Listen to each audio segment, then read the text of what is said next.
Welcome from the break. This is The Dialogue. My name is Prince Apollo, and Richard Baguma Tinkasimire, communication expert, is here. Honorable Musila John, Member of Parliament for Buburo East, Rastafarian, and Dr. Jared Wede Wanzala is a public policy researcher, and we are looking at the controversy around government's reluctance to regulate school charges, and it is well provided for in the Education Act that the Ministry of Education can, through a statutory instrument, regulate school charges, but parents and learners and caregivers and are all crying out with this school fees crisis hitting every other year. And Richard, you can start from there and tell us what you think about government's intervention in this issue of school charges as the schools and education institutions continue to charge every year. The charges continue to soar and soar. I think. But before you do that, I have to appreciate someone out there. Honorable Salo Pendi told me she is watching, and she's always watching The Dialogue. Thank you so much, and viewers, you can be part of this discussion. Send your comments and observations as we move on with this morning's dialogue. She's another one who has suffered what she was talking about, the primaries, and then she comes, the general elections, and I'm at them. She's an independent ticket too again. This time she got a ticket. On the ticket, but actually receipt, not even a ticket. Because, primaries. Richard. Of course, the Honorable Saro Pendi, we are now moving hand in hand on the alcohol control law. I was very gratified that the presiding officer, the speaker, said we must conclude this thing in 20 days and the committee must come back despite the heavy schedule. But that's another issue. But as you know, I lead the advocacy and strategic communication team for the alcohol control bill in this country now.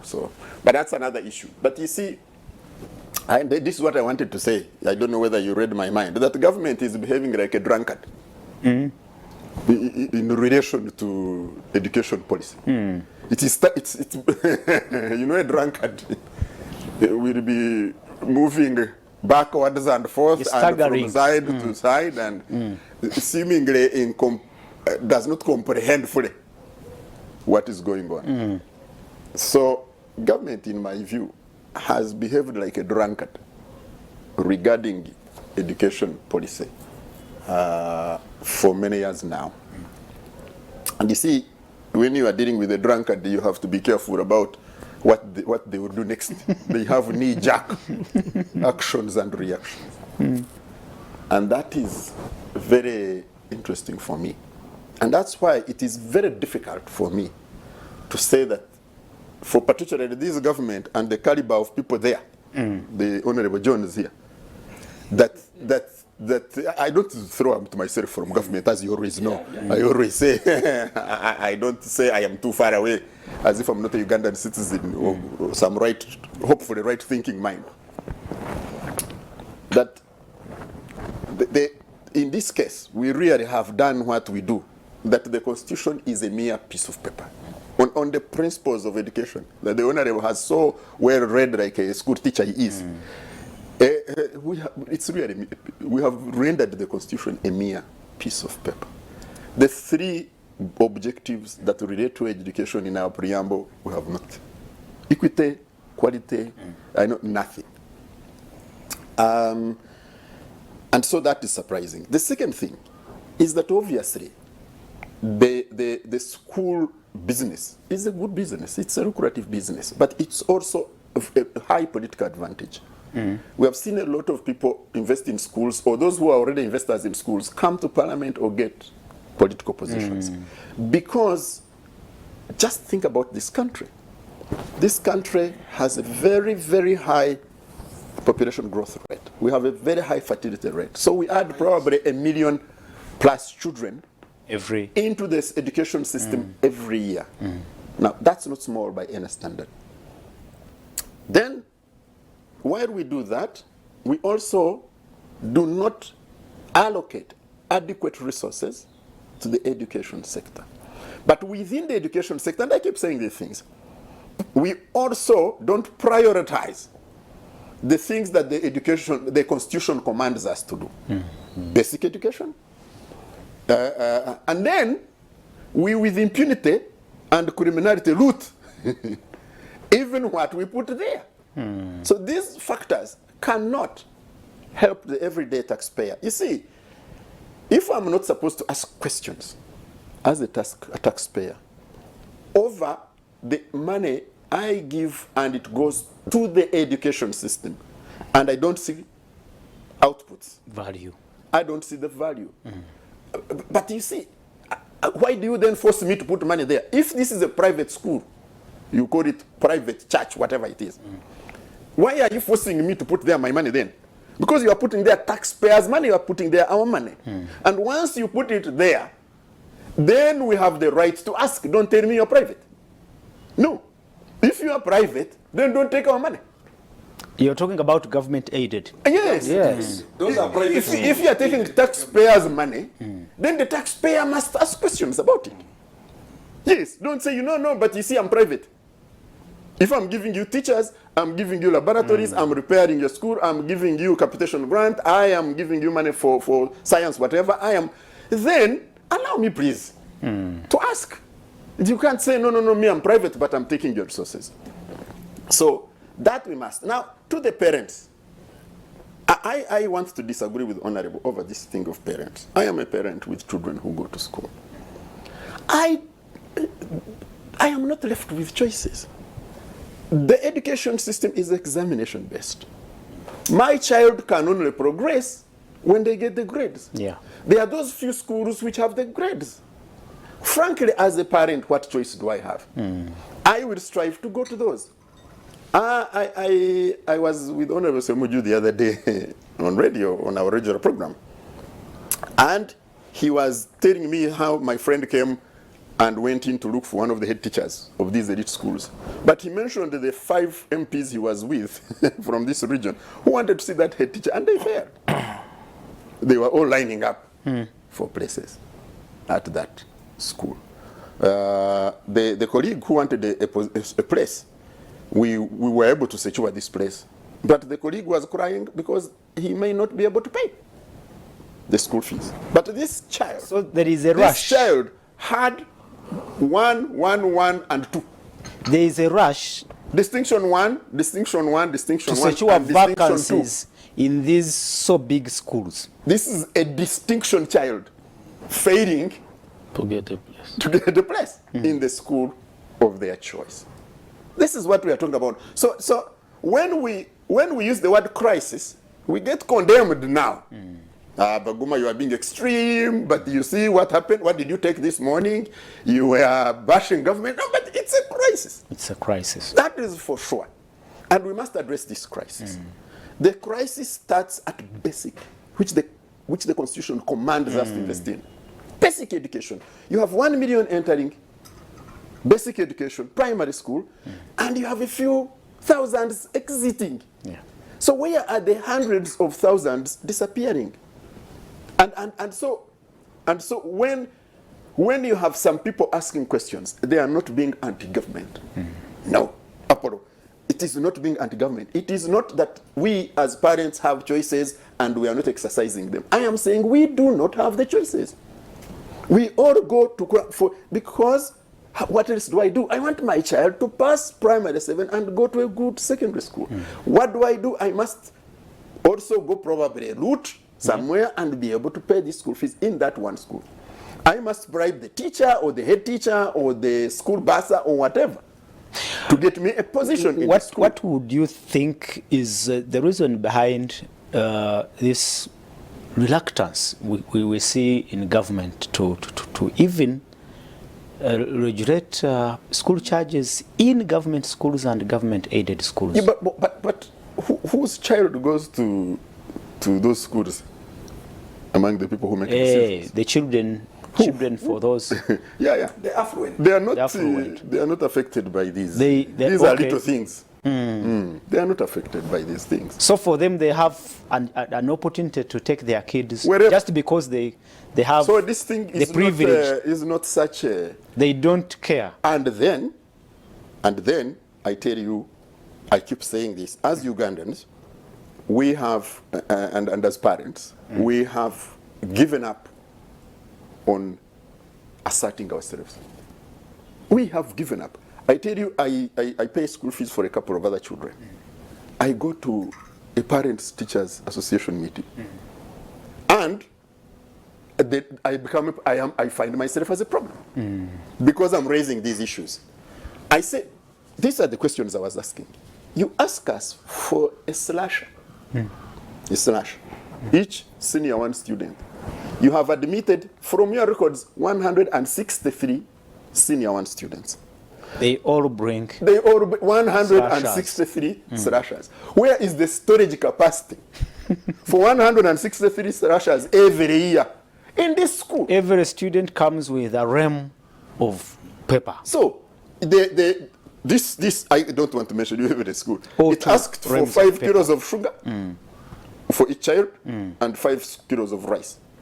But there is also dues to look after the children. For all the schools, it has more than 300 children. So, and the parents, when you go to the meeting, because I was asking those questions, and they say he's a difficult parent. Surely, where do you put 163 slashers this year, 163 slashers next year, and what? So in 3 years you have 600 slashers. For God's sake, what are you slashing? Honestly. But then, me, I am a difficult parent, and the other parents are like, because the schools have so much power over our children, they can destroy the children, and we have given up our power to refuse, and they take advantage and abuse. So it's like, you say, it's like a rapist or a defiler, that you think by themselves they will stop. They won't. No, they wouldn't stop. And so it's a combination of factors, Apollo. True. One is that, in my view, some of the people really in government don't give a damn. They don't feel this, they are not part of it. There is a disconnect completely. The second one is that some of those also now, this is the most lucrative area, and it's also of political advantage because you use it to win constituencies and places. But 3, that we as parents and citizens generally, we have been so intimidated and cowed that we have lost our power, even to stand up where we are the ones sustaining these institutions. And Apollo, we are going to have lamentations.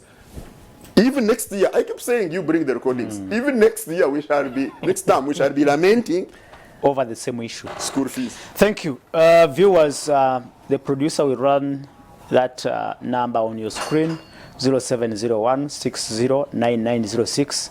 Tell us what you think about the move and the controversy around government regulating school charges. What do you think is the problem?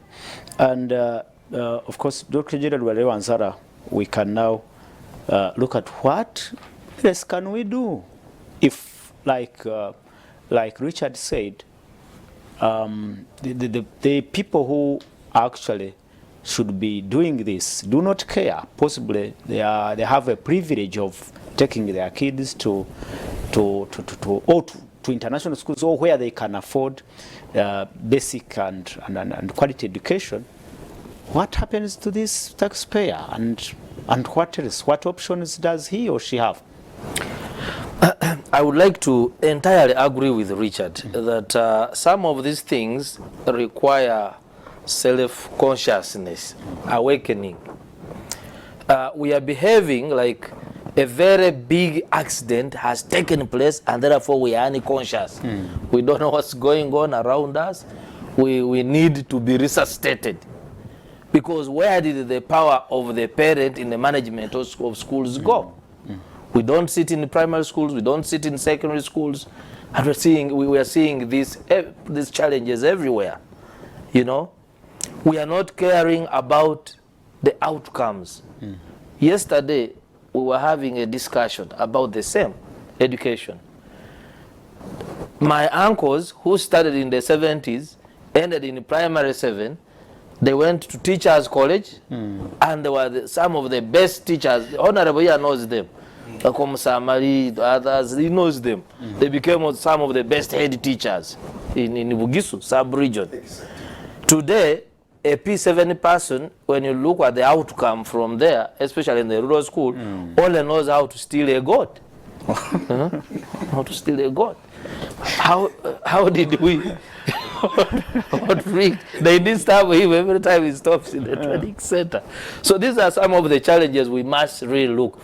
See at higher education level, at university, for instance, what outcomes are we getting?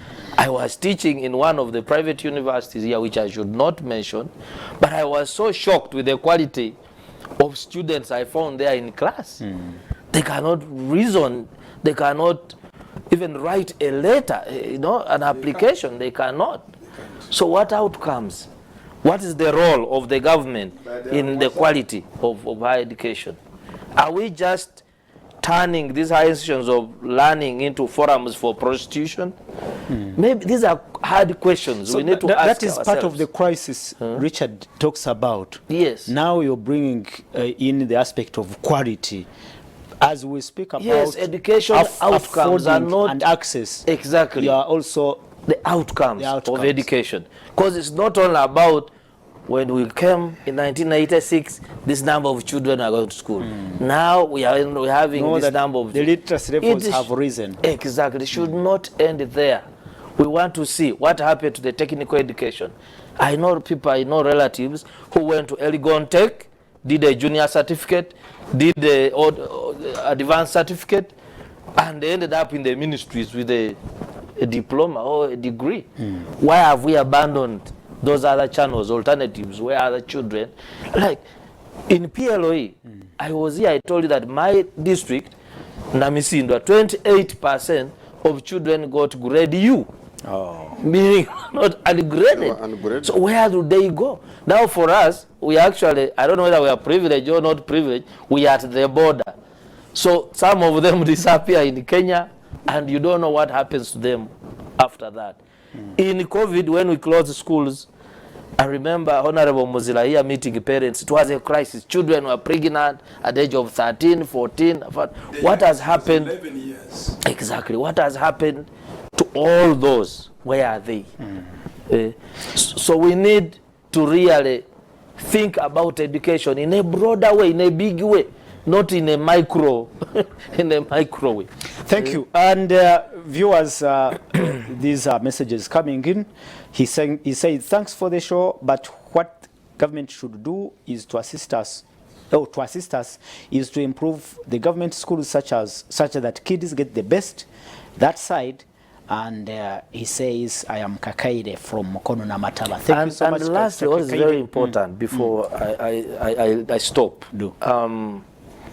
This, you know, when we started creating private schools and giving private hospitals and giving medical allowance for people to go and be treated abroad, the health sector started struggling. Okay? To the extent that we can take decisions like getting $10 million US, that's about 37 billion, give to one person, go and build a private facility in his farm. But then you cannot plan for the medical interns who are holding the health system of Uganda. There are such decisions that we take. Then, because people know that even if we ignore this health system, ours will go abroad. When our leaders stop taking children in the public schools. Can we think of developing, I don't know who will develop it, a policy where government officials won't be allowed, one, to own schools, two, to also have their kids acquire education from government schools? Then why would you people who are in government, do not take your kids to government schools? Then how can we have confidence in those schools when you people who are in government cannot take them to government schools. That's Is a that possible? Is such a policy? Well, we may not say all government workers, but we may say those in administration of education. Okay. If you're a PS in the Ministry of Education, if you are, say, A minister in the Ministry, and you have several schools, and probably there will be conflict of interest there. Maybe we have to look at some of those. Okay. Viewers, I'm looking at the messages coming in. Thank you so much, and keep them coming in. I read out this one from Kakaire from Konona Mataba. Thank you so much for that message. And somebody saying, thanks for the program. I'm wondering why government invests in non-profitable social services like politics. Is politics a social service? Anyway, instead of helping owners of private instead of helping owners of private schools, such that our children get good and quality education like in other countries. Aine Isaac, live watching from Nansana. Thank you so much, Aine Isaac. Maybe Isaac, I would call it a power retention project. Politics cannot be social service. The younger Ugandans, I and Baguma, I'm 59, I don't know what Honorable Baguma is. At the look of his structure, he is within the 50s. Yes, I am. Now, is it a social service in politics? Have you known what politics can be?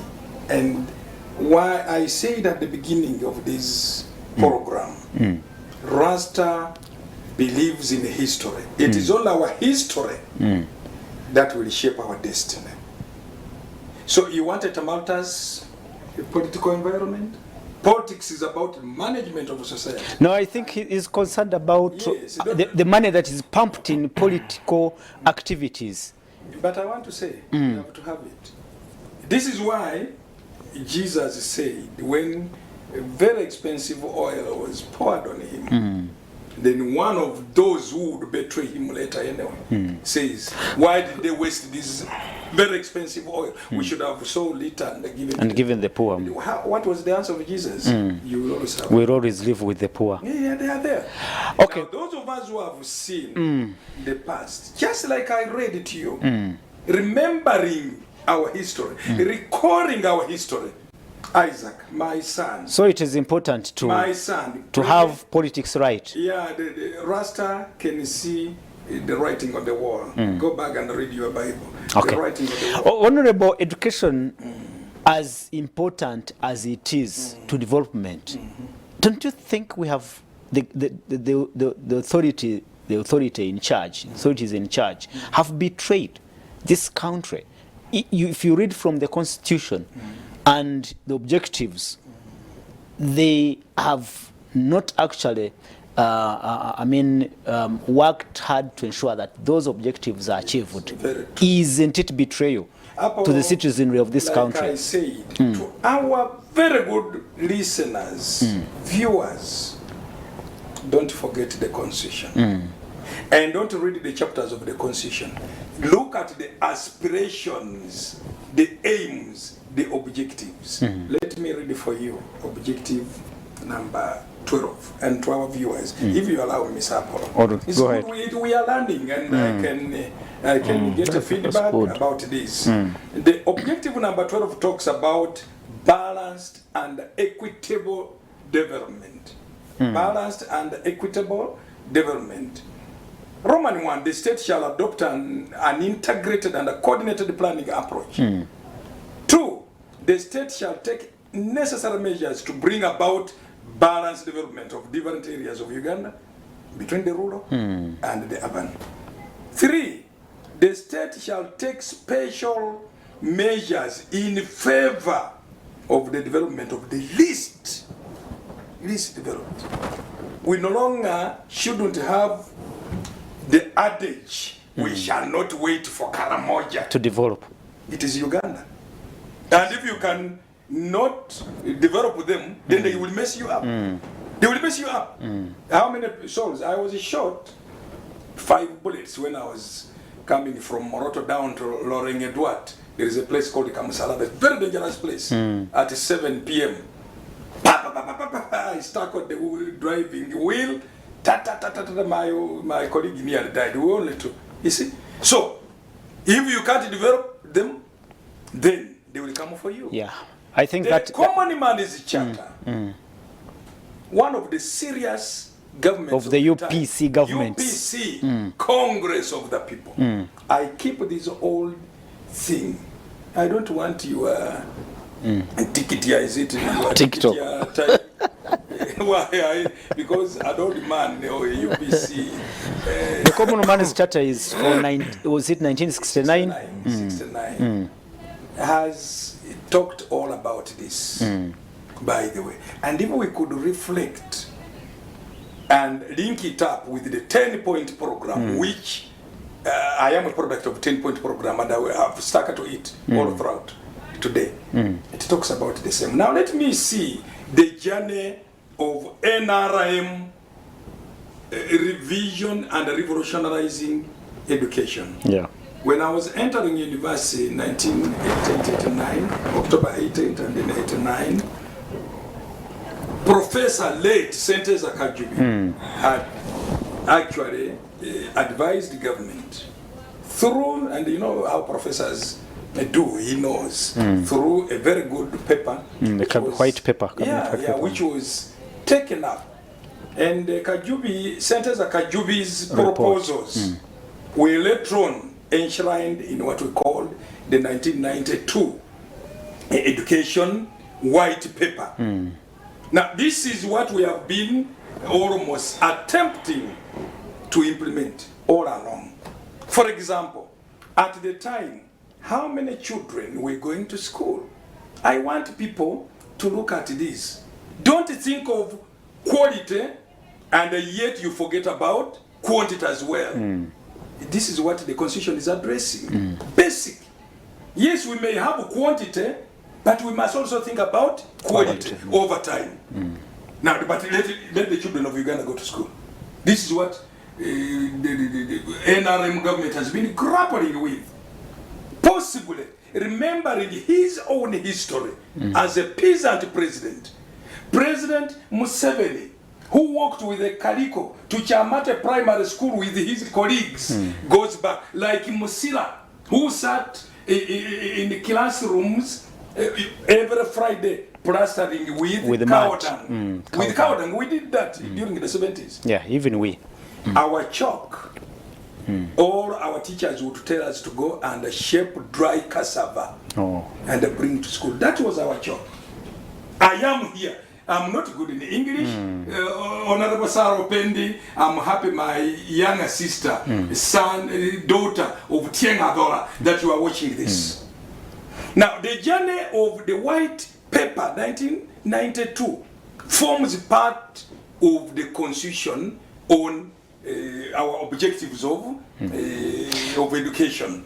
Now, we have moved on.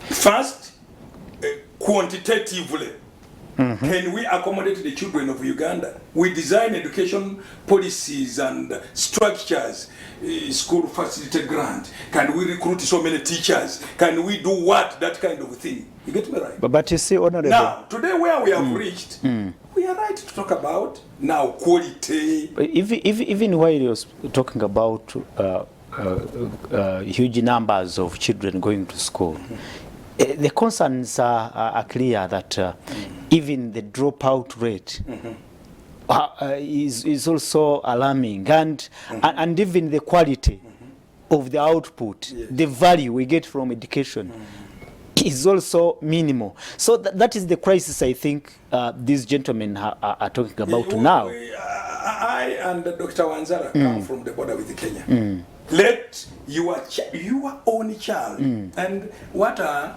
the duties of a citizen? They are enshrined here as well. Yeah. Duties of a citizen. Part of it is parenthood. The moment you fail a child, you are supposed to be arrested.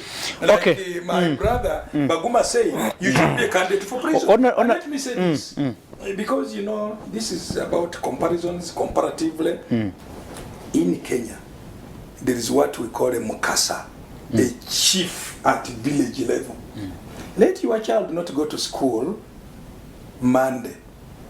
You will see the chief coming for you. Compulsory. And here it is what? which is also what in do the we read in the yes objective? Compulsory. education. The chief will come for you, and it is you, the father, the mother, to explain. We are just across the border. Okay, Now, I heard the Honorable Minister for Education during the release of UCE results a few days ago, talking about implementation of the government's plan to ensure compulsory free education starting this financial year 24-25. But she was talking also about how there is need to get 3,200 and something billions for that, to implement that policy. yes. So I think what you're saying is what possibly they are planning. I want Compulsory. I want to But allay- that compulsory education, to implement it, looks like also we need to have more funding, I mean, taken towards that sector. First of all, I should appreciate that we have made strides. Compulsory at USE, no, UPE, USE. And the UPOLET. Yeah. Should be. Because Dr. Wanzala has just told you how many millions enter P1. How many? But you see the challenge as we move to that compulsory education. Of course, parents are moving towards. I mean, this expensive private sector education. Don't mind. It is their choice. You cannot. This is society. We live in a dichotomous field. Don't mind. You cannot tell. The issues of, if the issues of quality are not addressed, What? the issues of quality The law education. addresses it. You, Then- you are not running away from the Education Act. No. I operate 2 schools, primary and secondary. You see, I must have boards or school management committees, which I should inform the ministry. I should have annual general meetings. It is compulsory, and feed the ministry that I had one. I should have qualified teachers. I should have a head. All these parameters are In place. one statement, But you Honorable. see, for me, Wait a minute. In for one me, statement. Honorable Apollo is not talking about the issues that we are talking about. I think we are talking about different issues. You see, I think it's a misrepresentation to say that when I ask questions about the quality, for example, I am therefore not recognizing that there are steps that have been taken. But I said the steps are like those ones of a drunkard. The drunkard also takes steps. It's really staggering. It is also, I think, neglecting my duty. Because when you go to honorable school, it charges, in the same area, in the same location, it charges less than the government aided school. Very true. But honorable school is a private school. Those are the questions I'm asking. You are in the same location. You have extra funding from government. There is somebody running a private school, and they are not running it on losses. But they are charging less. So for me, however much I may be, But I am a Museveni, I will ask those questions. I think we must ask those questions. But Richard, That there is Richard, a private school in Mbarara. Richard, where I come from. that can be a rare case because I'm answering the trend is private schools charge higher. No, in That rural is not areas. in no. rural Not in schools. rural No, not areas. even, Not in the rural areas. even here. Even here. You want to compare this? I don't. You said we don't mention. There is a school on Entebbe Road that where people also pass very well, and there is a school on Ginger Road, government aided, belonging to church. There is even another one here, where the shrine is not too far away. The other one charges less than this one. Apollo. The other one has Can I sports, finish my has point? private vehicles, has good private facilities. Why does this one here charge more? So what is the I'm motivation? in full agreement with my colleagues, and more so a fellow Kanda, Aguma. And that is what I was coming to. How did the UPC government manage this? simply put right. But during the UPC government, Yes. majorly all schools were government. Why is it that So government was Akabwai in of charge. Teso, Akabwai of Teso is a no-be to President Museveni in Ntare? Deliberate. If you read this Common Man's Charter, they will tell you you cannot sectionalize what we call today sectarianism. Leave children born in the same tribe coming up like no. Simply move them across the country. That was the policy then. Can we cooperate today? Number two, what Honorable Baguma is talking about. Let us pump in money, not in urban areas, in rural areas. We have tried. The quantity we may have achieved. Now, can we go for quality? In government and private. Government aided and government aided. Fully. Okay. Fully. Once we do that, then these disparities will disappear. Okay. Have we tried this? Yes.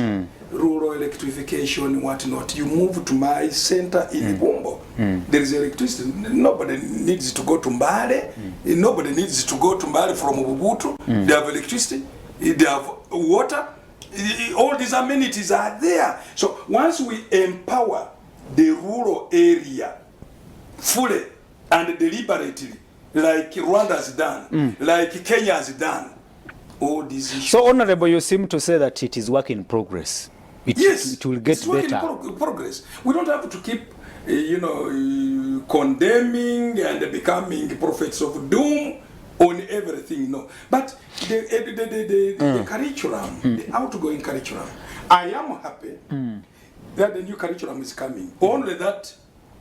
By for yes, I have daughters who are candidates. Yeah, this year they will transit. I wish to say, even then, I and Baguma at school, we would do handiwork at the supervision of a teacher. You are doing it, whether modeling or making a whole stick, while the teacher is watching, and then would award marks.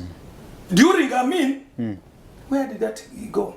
Ikaenda wapi? Practical part Practically. of imparting skills. We are producing the WhatsAppers, Twitterers, and others instead of.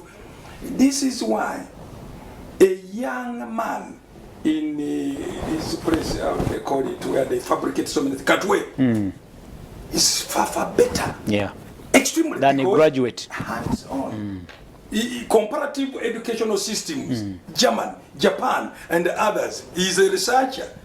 In German, you don't talk about your academics. You talk about what you know. Honorable, finally, on this issue, government, you said it while the minister was presenting a statement in Parliament. She avoided the private sector, government coming in to regulate the private sector. But it has been in the circles of media and elsewhere, and even in cabinet, that there is a move now to even regulate private education institutions. Do you believe that that is possible? We operate under the same law. You can't do out of the Education Act as amended 2008. If it is about the Teachers Code of Conduct, 2012, it is the same. There is no way a private person can begin anything, an entrepreneurial project, and is not regulated. Okay. Even on school fees, it is possible? Very possible. Okay. Same. You must tell. Do you think it is important? It is necessary? It is. Because you are a school owner. The weakness of the ministry. I'm saying it is the weakness of the ministry. For example, my school, the secondary, charges about 280 in boarding. But I also say, bring your own food. Isn't it? Bring your own food, which is just very little. And when I brought that revolution. 280 in secondary, that is manageable. At least to but I have a school where I was in S1 up to S6, government aided, Catholic funded, which charges about 400,000. You get me right? So private schools in the East are lower than government, where a teacher is paid by government, where infrastructure is built by government, which my brother here is talking about. So all of us must agree. Okay. While we may have deferred at the beginning, we all must agree. Begin with where we are putting Thank you. our money as taxpayers. Thank you so much, and messages coming in. If they don't improve on teachers' salaries, who are mechanism of transfer of knowledge, then that is a wastage of time. I think somebody is talking about the how teachers are remunerated, and that it has a Yes. huge impact on delivery. Actually, heavy impact. I'm happy that the You teachers- didn't give us your name, but we really thank you so teachers much of for that Uganda message. Are #1 patriots of this country, for serving our country and shaping the future of this country. And so their salary enhancement is quite very important. Okay. A teacher in Uganda at primary level. Science teachers' remuneration was I don't improved. support that kind of Was thing. Yes, the improved. president did it. I don't support it. What is science? But the challenge is Now let me ask you, a man, a teacher who is teaching physics in a secondary school, and then the one who is teaching Braille at primary, Braille, a blind person, to get a miracle that a blind person can read. Can read. For now we have one magistrate who is with visual impairment in this country. I think it's called Owilio or something like that. The first magistrate who is blind but is doing his work out of that scientist, teacher of Braille. And then you say these duplicators from the west of science equipment, pendulum, what? No, you don't believe a in teacher those is a scientists. teacher. A teacher is a teacher. Okay. You see? Thanks so much for the program. I am Joseph in Ntinda. I think the government makes it a must for every official in government to at least take 2 children in government schools. Then they will make our government schools up to good standards. You hear? Now the viewers are picking it that possibly a policy should be drafted.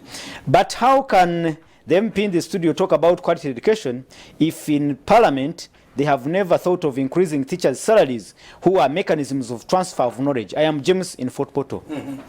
You talked about it. You Yes, talked about it. You James. emphasized that James, it is I very want to important. emphasize, I have taught for over 35 years. I know what a teacher goes through. Yeah. I stand with you. I'm not have to segregate whether science or whatever. A teacher's salary must be enhanced. And I wish to say this clearly. We are simply legislators. We allocate money to the ministry. Whatever is done there, yes, we can as well audit it through committees and whatever, but it is incumbent on the executive. And I wish to say, Mama Janet and the ministry, and for those of you who are policy designers with us, politicians at times were simply there to implement and whatever, but the designers Okay. should be able to. Thank you. The teachers' choice must be. I think James in Fort Portal could be a teacher and he feels the pain. And and I teachers feel the going pain through. with him. Finally, we have only 5 minutes. Richard, I think it will be a parting shot. Education, as critical as it is, and luckily we have the First Lady in charge of the education sector. What now do you envisage? Is there a time when all our worries will be put to rest? Do you see or have it in sight anyway?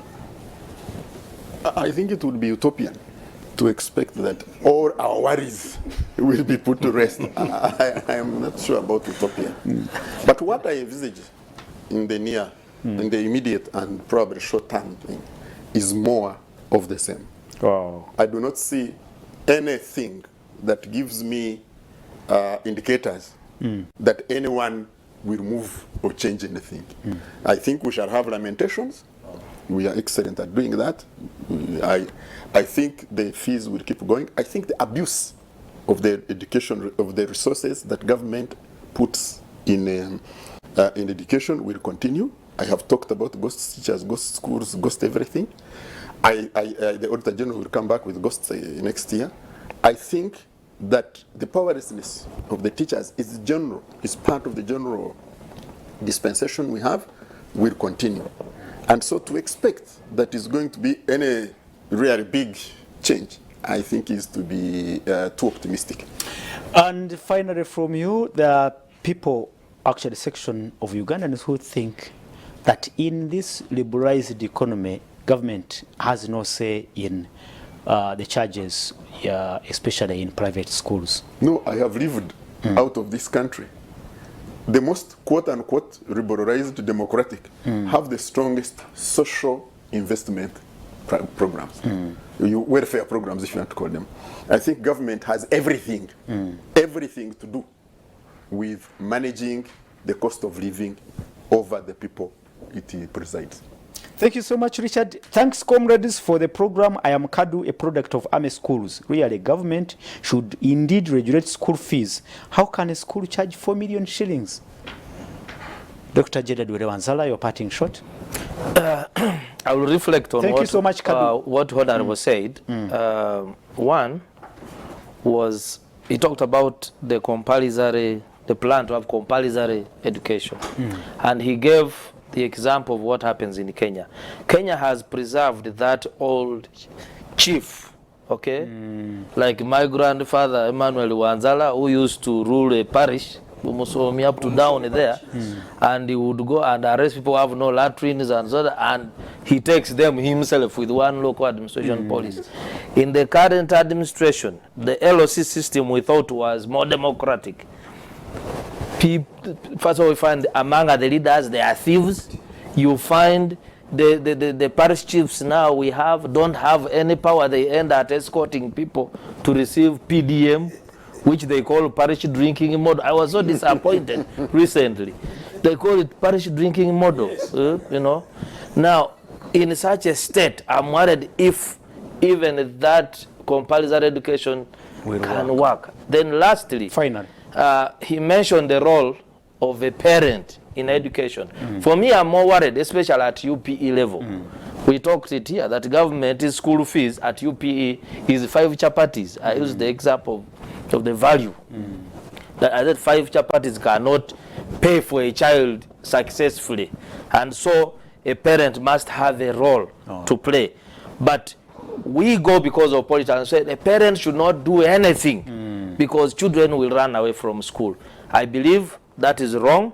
But also lastly, most importantly, we have committed to so many international instruments on what we call citizens education. This includes civic education, that citizens can be enlightened to know their civic duties, like, you know, civic duties. So if you don't have the knowledge about your civic duty as a citizen, you will not be able to exercise it. Do that. And we are not funding Uganda Human Rights Commission. We have not prioritized at all. We are only interested in taking a few sub-county chiefs, a few people to Chankwanzi, not the citizen. Thank you so much, and we must wind up from here.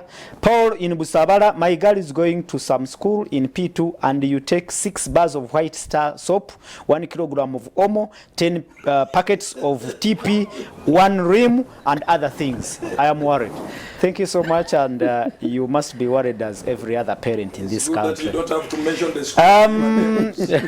Final parting shot in just 1 minute, Honorable. Fellow citizens, the role of education and the child, and having taught for over 35 years, number 1 teacher is the parent. Then the state comes in, and deliberately you don't have to privatize a social service like education. While there are private players in the sector, but we must, it is very hard to open a private school in Kenya. And I want to say this. So the role of the parent is number 1. But the state should also make it deliberate.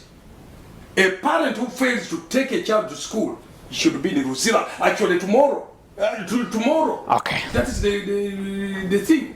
But as Uganda, as government, we have tried our best. We may now rebrand ourselves and make all regions of Uganda develop together, Karamoja and other places, Kisoro, or Bugisu or so. But we must also rein hard on the parent. Okay. Thank you. Thank you so much, our viewers. Our time is up, but we thank you so much for keeping with us. Magaya Andrew in Buyende, thank you so much. You said I must thank the panelists here in the studios, but we thank you for those who sent in comments. The production crew, thank you so much. Let's catch up next Saturday. The dialogue is out. God bless you and God bless Uganda. Good afternoon.